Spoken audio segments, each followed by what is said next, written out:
This presentation is our debate on neurodiversity affirming practices. Our group members are Ashley Jimenez, Lincoln Wagner, Marky Amzak, and Rashid Noor.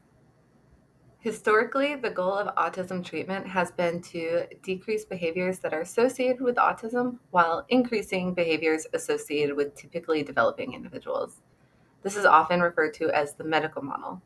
This view suggests that traits associated with autism, like atypical social presentations and restricted or repetitive behaviors, prevent the individual from living a fulfilling life, which is evident by high rates of anxiety and depression. Under this model, autism is often portrayed as something that needs to be defeated or combated. An optimal outcome under this model is a reduction in traits associated with autism to a point that the individual no longer qualifies for an autism diagnosis. For this reason, the majority of autism funding in the US has gone to understanding the cause of autism, with the goal being to prevent and cure. In recent years, there has been a rise in autism self-advocacy as part of the disability rights movement. This has resulted in the neurodiversity movement, which opposes the medical model's view of autism.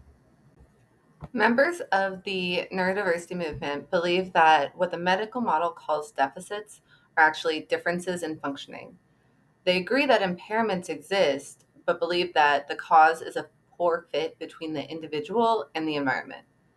Most environments are created with neurotypical individuals in mind, and they aren't always accommodating to the needs of neurodivergent individuals. For example, open office space with bright lights that can trigger sensory sensitivity, and then this might lead to stimming. So, when a non-standard individual interacts with an unaccommodating environment, the resulting behaviors are deemed a deficit. The neurodiversity movement argues that there is a natural variation in human development and function, which is a part of biodiversity. And biodiversity has benefits for groups, communities, and societies. This movement criticizes the medical model for focusing on autism deficits while ignoring the strengths associated with autism. For example, intense focus on special interests can lead to exceptional mastery of a skill. Within this movement, there is an opposition to treating or curing autism. This does not, however, mean that all members believe that no behavior should be treated. They agree that harmful or distressing behaviors should be treated because they are harmful, not because they are autistic behaviors. Therefore, behaviors associated with autism that are unusual but harmless should not be treated. They also believe that resources should go toward researching methods to improve the lives of existing individuals rather than focusing on causation. Goals of the movement include creating a feeling of pride and community within autistic individuals. They believe that the strengths, differences, and weaknesses associated with autism are essential to their identity and should be celebrated. Additionally, they believe that autistic self-advocates are most qualified to lead attempts to remedy socio-political barriers and enable equal opportunity. They should have a say in research, application, and policy. Critics of the neurodiversity movement argue that it is underrepresented. These critics state that less impaired individuals are speaking for the entire group, which results in disregarding real challenges faced by people with more severe impairments. Additionally, some have accused the movement of creating division through identity politics by focusing on neurotypical versus neurodivergent. The arguments and criticisms of both the medical model and the neurodiversity movement will be explored further throughout our debate. Both the medical model and the neurodiversity movement are supported by scientists, clinicians, parents, and autistic individuals. There are four main differences between these two perspectives. First, the medical model views impairments caused by deficits in functioning, while the neurodiversity movement believes impairments are caused by poorly matched environment and individual. The medical model recommends addressing impairments by minimizing autistic traits while increasing more socially acceptable behaviors. The neurodiversity movement argues that impairments should be addressed by targeting social views and altering environments. The medical model also focuses on deficits associated with autism, while the neurodiversity movement focuses on strengths. Finally, the medical model primarily focuses research on the causation of autism, while the neurodiversity movement advocates to focus research on improving the lives of existing individuals. One feature of autism is atypical social presentations, including facial expressions, eye gaze, timing and use of gestures, vocal prosody, and violations of personal space. Masking, also called camouflaging, is a strategy used by autistic individuals to hide their autistic traits and appear more neurotypical. This may be done either consciously or unconsciously through mimicking socially successful behaviors or characters, memorizing rules for social situations, or using techniques to prevent others from seeing their social difficulties. Both the medical model and the neurodiversity perspective agree that these atypical presentations contribute to smaller social networks, fewer friendships, difficulty securing employment, high rates of loneliness, and an overall decreased quality of life. But there's disagreement on what the source of the problem is and then how to address it. The medical model view is that these issues are a result of social communicative deficits within the individual. The solution is then teaching appropriate social communicative skills. This way, the individual can better interact with their peers and function in society. The goal being to improve relationships, support system, and job performance long term. The neurodiversity perspective views this as teaching individuals with autism to mask their autistic traits. Proponents of the neurodiversity perspective argue that masking can cause just as much, if not more, harm than their atypical social presentation. They believe that the goal should be for social change instead of changing the individual. As previously stated, the medical model views this atypical presentation of social behaviors resulting from deficits in social communication skills, which is a core feature of autism spectrum disorders. It is important to target these skills because the individual has to function in society, and research has shown that this atypical behavior causes negative opinions from peers, employers, and other members of the community. So then, peers are less likely to engage with the individual, employers are less likely to hire or promote the individual, and this can lead to isolation and an overall decreased quality of life. Since quality of life is affected, it makes sense to target this deficit by improving social skills. So then the individual can better form relationships, improve job performance, and develop a support system. Individuals are often taught to stay on topic within a conversation while avoiding inappropriate topics or irrelevant information. They're taught to maintain appropriate prosody and eye gaze, and they're taught to reciprocate and respond to partner cues. Research shows that teaching these behaviors results in improved social functioning. Additionally, proponents of the medical model argue that masking is something that everyone does. Neurotypical individuals change their behavior to fit different situations, or to appear more likable, or avoid conflict and uncomfortable situations. Masking is a necessary part of socialization for everyone and not unique to neurodivergent individuals. Many individuals on the spectrum will come across difficult social interactions at some point in their life, and peer acceptance is a critical need for any individual. With that being said, first impressions play a very important part in that. In the article, neurotypical peers are less willing to interact with those with autism based on thin sliced judgments. A study was conducted, and the results showed that individuals with autism may create negative first impressions within group settings, and examples of that can be shown in the graph, such as less likely to start conversations, less likely to have more friends, and more likely to come off as awkward. This sort of highlights that treatment for ASD symptoms can be beneficial for those on the spectrum. Autism spectrum disorders are characterized in part by significant limitations in social communication. In light of this, a 2017 study was conducted to examine the extent to which these limitations affect autistic individuals' interpersonal relationships with neurotypical peers. The study started by identifying social difficulties associated with ASD. including having fewer friends, difficulty gaining and maintaining employment, higher rates of loneliness, and an overall lower quality of life. The experimental method of the study was to present neurotypical participants with a variety of stimuli across modalities, simulating first impressions of both neurotypical and autistic peers. These modalities included speech, audio-visual, audio-only, visual-only, and static frame photos. The results showed neurotypical participants reporting worse impressions of autistic peers across nearly all modalities on attributes of perceived likability, attractiveness, trustworthiness, and intelligence, among others. The study concludes that first impressions neurotypical individuals have of autistic peers are significantly worse across multiple dimensions and modalities. It's important to note here that this alone doesn't differentiate the study as adhering to the medical model of autism. What does is the study's framing of these results as revealing unwanted symptoms of autism that should be remedied by methods like intervention or masking.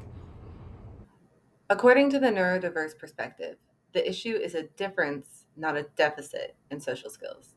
So the solution should be to implement social change rather than asking the individual to adapt to social norms. Members of this movement acknowledge that individuals who are better able to mask their autistic traits are better at making friends, performing in job interviews, and have improved social support. But they argue that masking can do more harm than benefit. Autistic individuals mask by imitating behaviors of those who are socially successful. They equate this to acting to fit a role or character.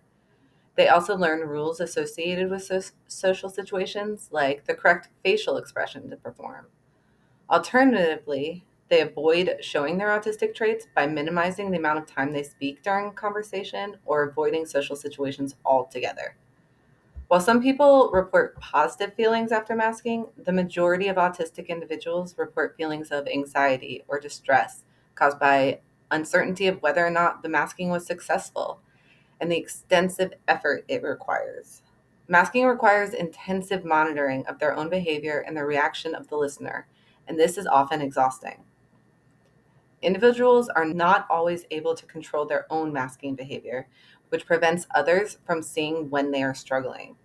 Some have reported that this affected academic and job performance because they were given too much responsibility as the supervisor couldn't tell that they were overwhelmed and needed more support. Masking also leads to negative self views. Individuals reported feeling like their relationships were based on deception and therefore false. They felt like they could not show their authentic selves and that no one really knew or understood them. This leads to feelings of isolation and loneliness. Some people report that their behavior changes so much, depending on the situation, that they weren't even sure who their authentic self was. Expecting individuals to change their behavior to appear more neurotypical implies that it is the correct way to be. This can lead to feelings of shame, anxiety, depression, loneliness, and even suicidal behaviors. Proponents of the neurodiversity movement argue that some individuals may choose to mask, but it should not be an expectation. Instead, social interventions should be designed to increase acceptance of different social presentations. Taking a look at the other side of the argument, masking can imply that the correct way to live is to portray yourself as being neurotypical. Masking can also cause negative feelings such as loneliness and depression. Taking a look at the article, Masking is Life, Experiences of Masking in Autistic and Non-Autistic Adults, researchers reached out to different types of groups of people to determine their experiences on masking. They reached out to individuals with autism and also non-autistic adults who may have ADHD, dyslexia, or other mental health disorders. And both groups of people found masking to be complicated and also cause feelings of exhaustion. This further highlights that masking is harmful, not just for individuals with autism, but also neurotypical individuals. Research adhering to the medical model often identifies social limitations and deficits associated with autism spectrum disorders, such as fewer friendships and decreased employment opportunities. The social model, Neurodiversity, points out that many of the assumptions the medical model relies on describe quality of life and other important attributes in individuals with autism according to criteria created with a neurotypical perspective. Research focusing on a neurodiversity affirming perspective asserts that many of the limitations of autism aren't caused by autism, but rather they're imposed upon those with autism. For example, using the amount of friends a person has as a metric for quality of life fails to consider how many friends a person wants. Evaluating an autistic individual's ability to hold a job fails to consider the effects of the average workplace on individuals with differing sensory experiences. Even the assertion that there is a normal presentation serves as an extension of the perspective that autism and other deviations from that supposed normalcy is a tragic occurrence. Research using a neurodiversity affirming approach shines the most when it incorporates the lived experiences of individuals with ASD. Often, it finds that even when autistic participants demonstrate neurotypical correlates for lower quality of life, they self-describe as extremely happy and satisfied with their lives exactly as they are. A 2021 study looking into the effects of ASD and masking on life satisfaction used self-reported measures of both autistic and neurotypical participants.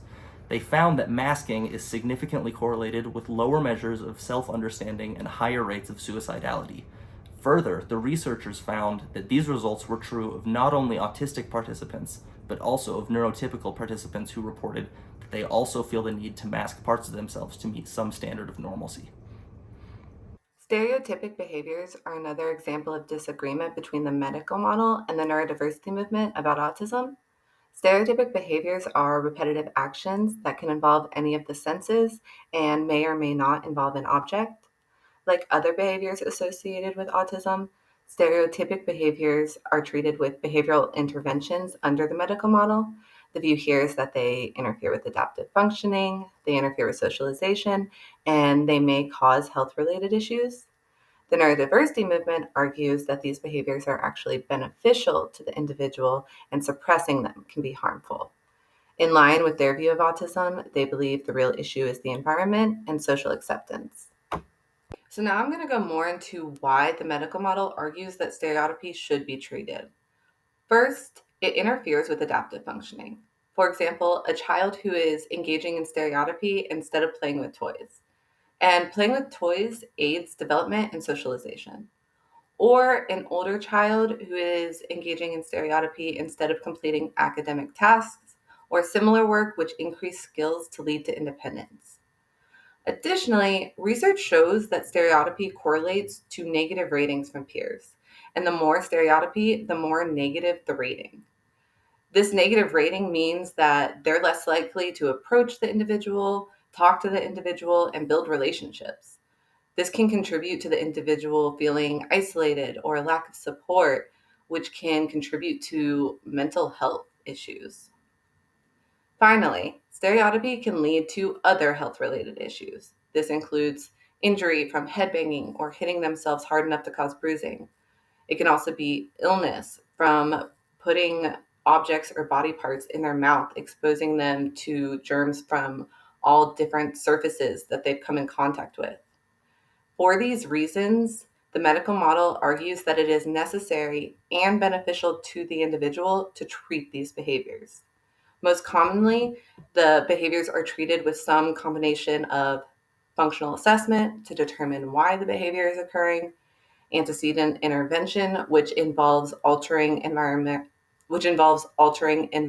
variables that contribute to the behaviors, reinforcing alternative, safer, or more appropriate behaviors, and blocking or interrupting the behaviors to prevent them from coming in contact with that automatic reinforcement. One of the results from stimming can be poor interactions with other individuals. In the article, people should be allowed to do what they like. Autistic adults' views and experiences of stimming.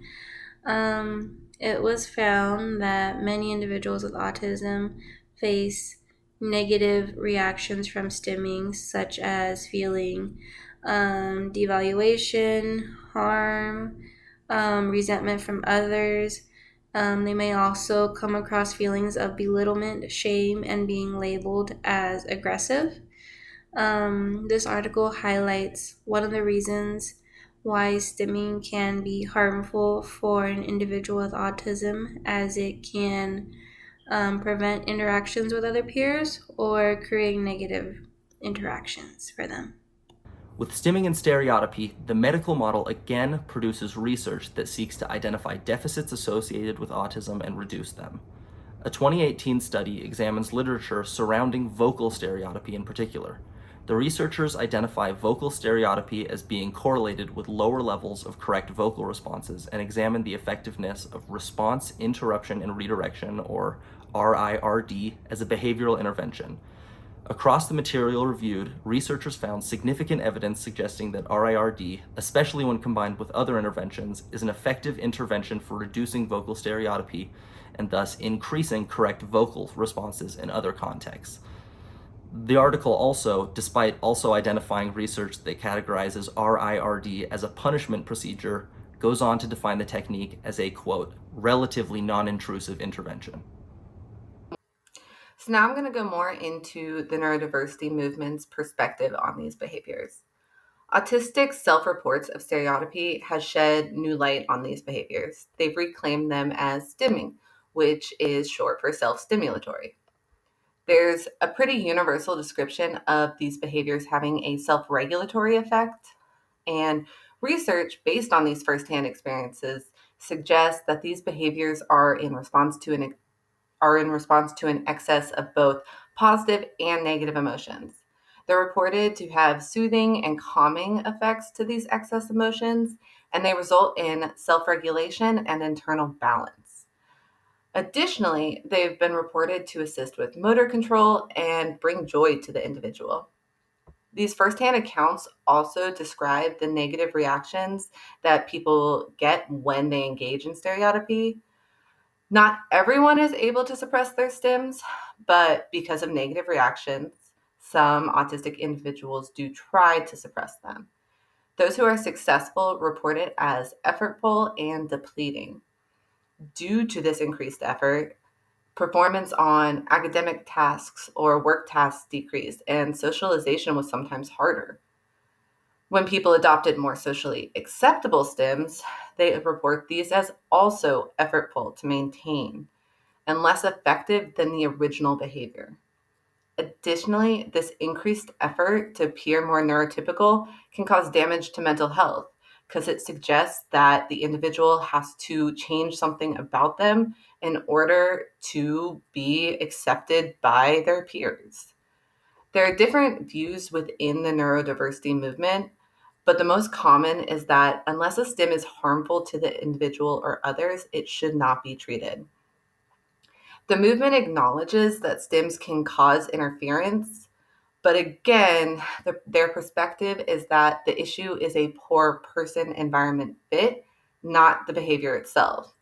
So in this case, what is triggering the individual's need for self-regulation is the issue.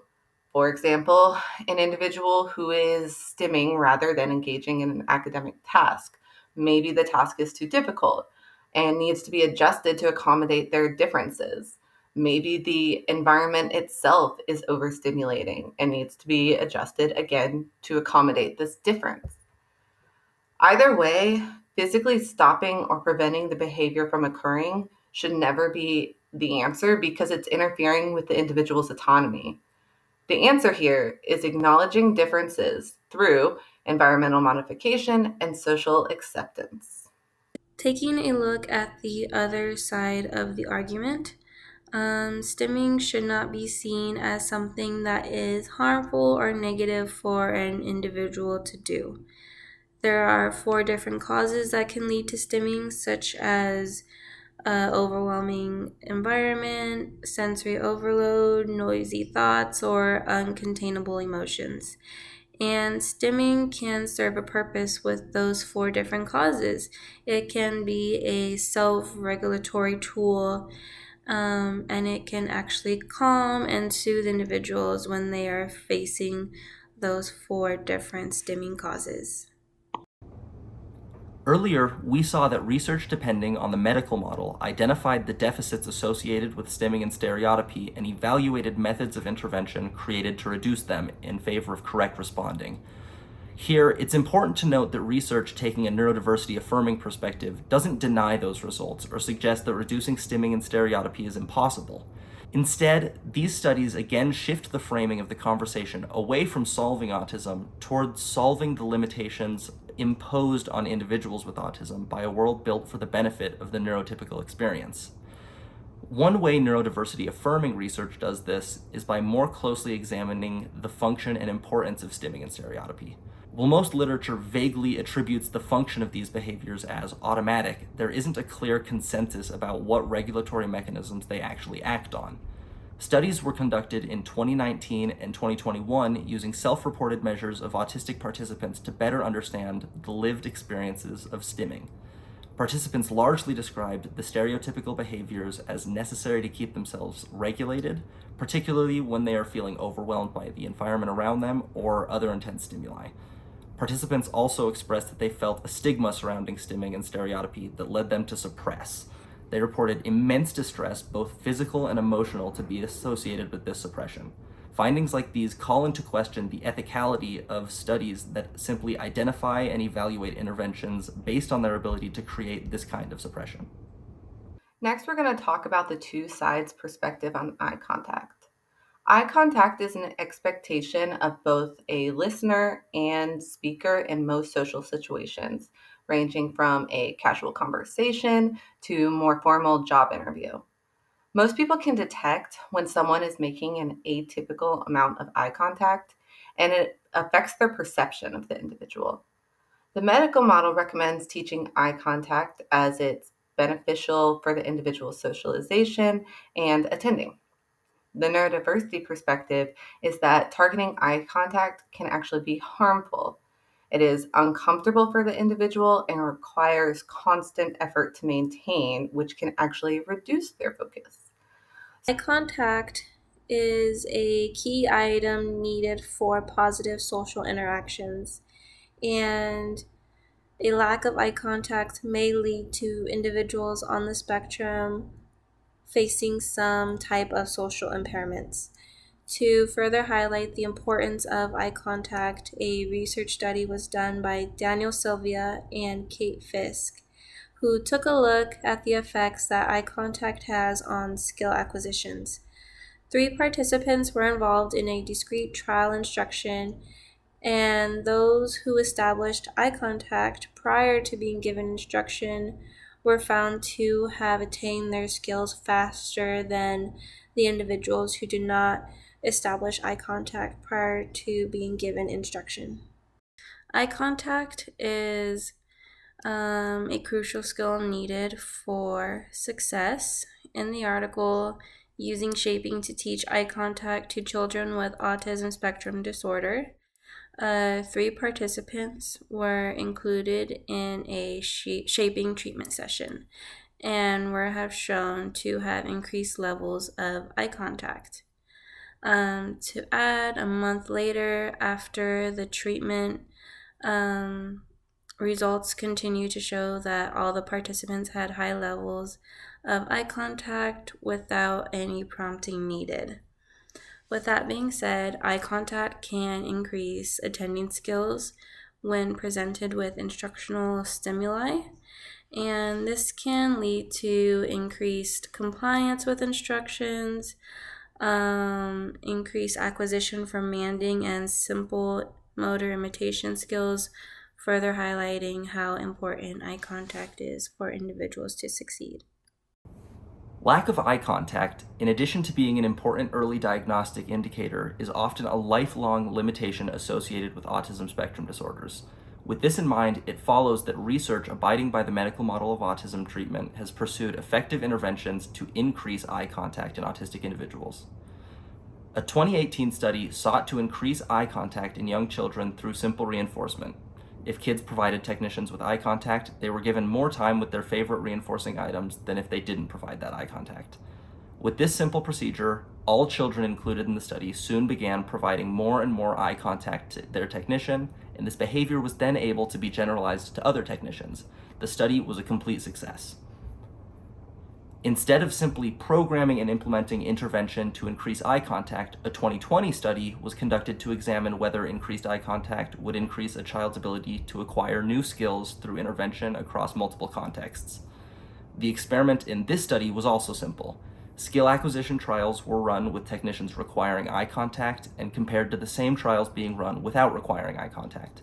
Again, the results were clear. Requiring eye contact to continue produced significantly higher levels of skill acquisition in all children included in the study. From the viewpoint of the medical model, eye contact serves as an example of a deficit associated with autism that can be modified through intervention, leading to improved outcomes across multiple contexts. Taking a look at the other side of the argument, eye contact can be seen as having adverse effects on individuals with autism. A research study was done, and adults and teens with self declared autism had informed researchers that they felt feelings such as fear, anxiety, pain, embarrassment, and also feeling unnatural when establishing eye contact.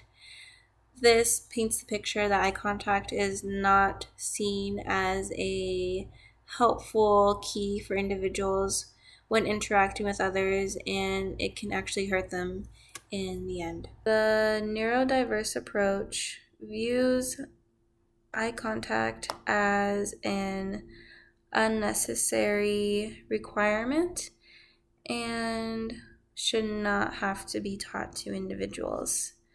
In the article Eye Gaze in Autism Spectrum Disorder, a review of neural evidence for the eye avoidance hypothesis, it was hypothesized that eye contact can lead to amygdala symptoms. And these symptoms can look like emotional reactions, behavioral changes, and other symptoms. Researchers evaluated studies focusing on the relationship between eye gaze and activity in the brain when viewing certain stimuli, and they found with their evidence that their hypothesis supports that a lack in eye contact may decrease amygdala symptoms within individuals. With eye contact research, it appeared that the medical model had a slam dunk with its results. The problem of low rates of eye contact was identified. Difficulties with learning in other areas were determined to be significantly associated with this deficit. Finally, intervention was demonstrated to be the solution, as it could non-intrusively increase the rates of eye contact through reinforcement. Though, at this point in the presentation, you might be expecting what's next. That is, research from a neurodiversity affirming perspective shows a very different story.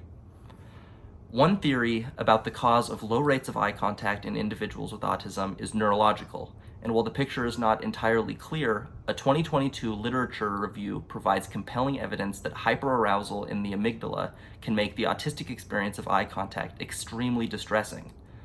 A more accessible 2017 study approached the issue by qualitatively analyzing transcriptions of online content creators with a disclosed ASD diagnosis talking about their lived experiences of eye contact.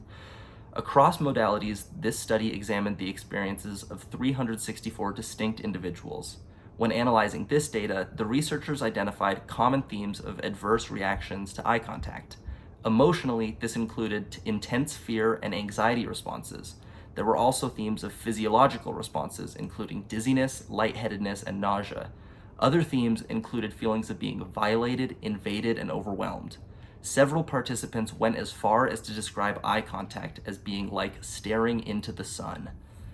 So here we have another example of neurodiversity-oriented research taking an issue that the medical model has attempted to solve and revealed with autistic lived experiences that there's more to it than just a problem to be fixed. That using intervention to alter behaviors and processes that aren't fully understood can lead to extreme adverse reactions to autistic individuals.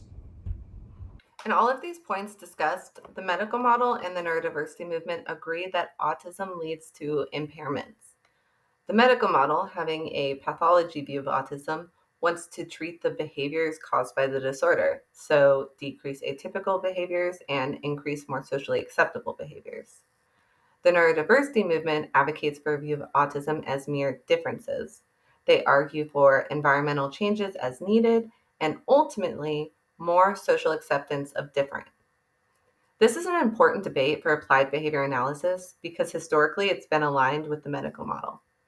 However, that's been changing in recent years. Graeber and Graeber 2023 suggests that the newest BACB ethics code is actually in line with the neurodiversity movement. For example, ABA interventions need to be supported by conceptually systematic behavior analytic principles. A core feature of behavior analysis is operant learning. This defines behavior by the organism's interaction with the environment, so that does support the neurodiversity's perspective that atypical behaviors are a result of the person interacting with a poorly fit environment. Additionally, behavior analysts should not engage in discriminatory practices. Treating behaviors that are atypical but do not cause harm is discriminatory, especially when the main reason for treating them is that they're viewed poorly by the majority, such as the case with atypical social skills.